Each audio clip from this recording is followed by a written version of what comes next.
Hey guys, I wanted to point out a mistake I made in my concave Earth video. It was the Milky Way. I had it tilted incorrectly. It's actually, in my animation, it's going around the celestial equator. And later I found out that's not the case. It actually tilts at a 60-degree angle. So if you look up in the sky, you see the Milky Way. Now keep in mind, in the concave Earth, the Milky Way is not a spiral galaxy. This is reality. You're not in a little insignificant dot out in a vast, endless universe. No, that's not it. The Milky Way galaxy serves a very important function. Okay, remember in Scripture it says that the stars are created for signs and seasons. Seasons. The Milky Way actually, I'll get to that in a little bit later, but it actually governs the direction of the sun. It's what it is. It's a band. It's a ring or a band or a governor or a rudder that's wrapped around the celestial sphere. See, there's my correction of the animation. It's tilted at 60 degrees like that, and it governs the direction of the sun, whether the sun wants to go north or south laterally.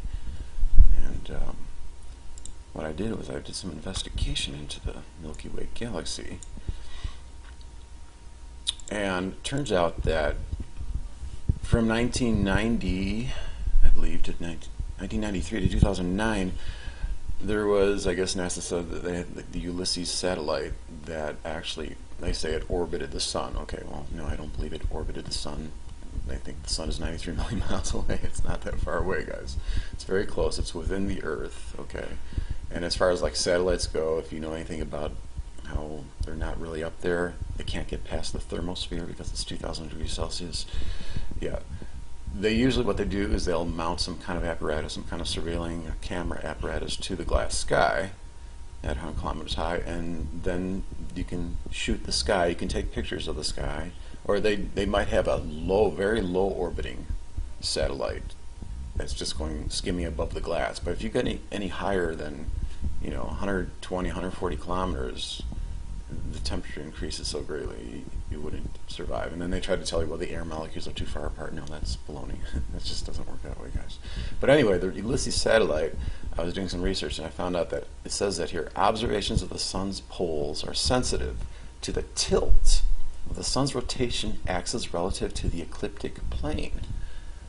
What does that mean? Observations of the sun's poles are sensitive to the tilt. Okay, and it says that it reverses every 6 months. See, this is the key indicator, because when I looked at the band around the celestial sphere, I thought it's got to be doing something every 6 months. It's got to be serving some kind of purpose, some kind of function every 6 months, because the sun is going around the celestial sphere, but it's going through the band every 6 months. So something's happening every 6 months with the Milky Way galaxy. Not a galaxy. Well, it's not a galaxy. It's a band. Correct myself there. So yeah, I think what's going on when they took the observation with the Ulysses probe, they probably had two different apparatuses mounted at very high latitudes. This is my theory about what they did. This is my guess, basically. So this diagram, it shows a concave Earth reality in which we're living in, because light curves within the Earth. It's difficult to see the poles, the top and bottom of the sun, because like if you're standing anywhere inside the surface of the Earth, let's say you're standing here at the equator, when you always look up at the sky, you're always looking at the front of the sun. If you're like even way down here in the southern region, the way your eye works, it's like an endoscope. It's like fiber optics. You're always looking at the face of the celestial sun, of the celestial sphere. The moon's a little bit lower, so you see a little bit more of the edges of the moon, but not much. But the higher you go, especially the sun, that's why we always see the front of the sun, because light curves like an endoscope, like a fiber optic endoscope. So the Ulysses satellite, they probably, this is my guess, they simply attached cameras. If you watched, I made a video about attaching cameras to the sky, and there's actually artifacts. Google and Microsoft, they show, space programs, they show there's artifacts of apparatuses up in the sky. And so they probably, what they did is they attached something here above on the glass sky in the southern region to monitor the southern pole. Now it's not really a pole, because I don't believe the sun is a sphere. I believe it's a half sphere. It's kind of like a kettle drum. because I told you before, I had a vision of the back of the sun. The back of the sun had these parallel rays hitting the diameter of the sun, indicating that it was a flat surface, and which also testifies to the electricity of the sun. If you understand anything about what they talk about the electricity of the sun, whether it's Wal Thornhill or Donald Scott, they say that the sun is electric. This is very accurate too, because it flies in the face of mainstream solar research, which is all baloney. Okay, so in the mainstream, the standard model, they say that the sun has a core and there's convection going on. There's no indication of convection. And I can show you this video later. I'll give you a link to it later. But it shows that there's so many problems with the sun being this nuclear ball with a core. Convection doesn't happen that way, where they have the granules on the photosphere. They just invent this stuff up as they go, because that's not the truth about the sun. The sun is electric. The sun is hollow. Remember Eric Dollard, he said, those black holes in the sun, they're indicative of the sun being hollow. And then he also said that the sun is getting its energy from a different source, a different dimension. And I'll go into that later too. I say it's the pyramid in the middle of the earth. That is the source. That's the anode to the cathode. Okay, you have an electric current going. You have a circuitry you're connecting, going from the top of the pyramid to the back of the sun. And the sun is revolving around the inside of the earth. So with these probes, this is how I believe what they did is in the south, during the summertime when the sun is farthest away, they get a better angle of the south side of the sun. Same thing in the north. If you're up here, during the winter solstice, the sun is down here, you get a better angle of the north pole of the sun during the winter time. And so that's how I think that is what's going on. I'm going to get into the different velocity, rotation, speed, the different velocities of the sidereal rotation of the celestial sphere and the solar rotation of the sun. Now, they will tell you there's an apparent difference, the heliocentrists, they will tell you there's an apparent different rotation because of how the Earth spins relative to the background of the stars as it's orbiting the sun in different positions away from the sun. But that's not true. There's actually, just how how they say there's an apparent retrograde motion to the planets when there actually is a literal retrograde within the concave Earth due to magnetism, there is also a literal difference in velocity between the celestial sphere and the sun. The celestial sphere is going slightly faster than the sun, 4 minutes faster. The sun is 24 hours, the celestial sphere is 23 hours and 56 minutes and 4 seconds or something like that. So going back here, there's an animation I made of the sun, of the kettle drum shaped sun. You're looking at it initially from the front, and then I'm turning and panning. That's the vision I saw. Actually, the vision I saw was more front on or back on. It wasn't angled like that, but that's how I saw the sun. And makes sense. So you have this energy, this electric current. It's finishing the current, going from father to son. It's kind of interesting how we call it the sun, and how we call the pyramid, or how I call the pyramid, the father of lights in James chapter 1 verse 17.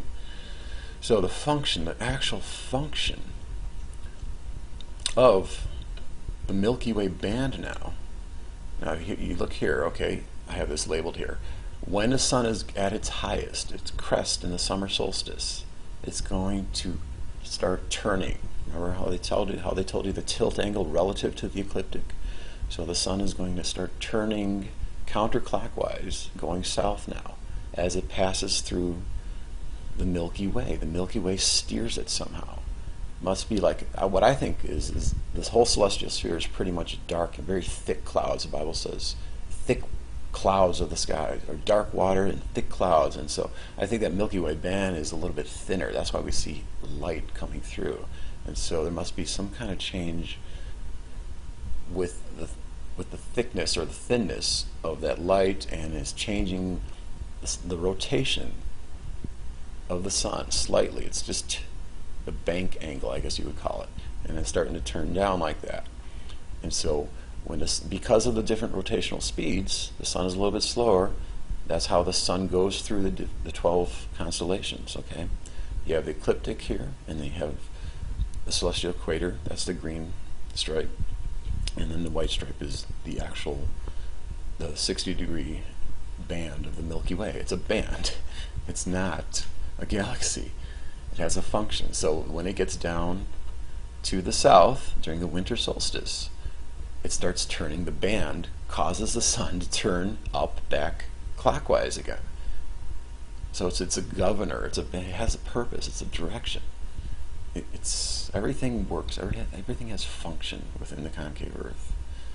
You guys, it's once you understand it, once you have that foundational understanding of the concave Earth, everything makes perfect sense. Well, almost everything, but that's the reality in which we live, guys. The Milky Way band. Stop calling it a galaxy. It's not a galaxy. The Milky Way band, the different velocities between the sidereal and the sun. Okay, it's not an apparent difference in velocity. It's real. The sun is electric. I recommend you watching a video by Donald Scott. Of course, he doesn't understand the concave Earth, so he still has a couple problems with his understanding of the sun. But the sun has a dark side. Watch that nova.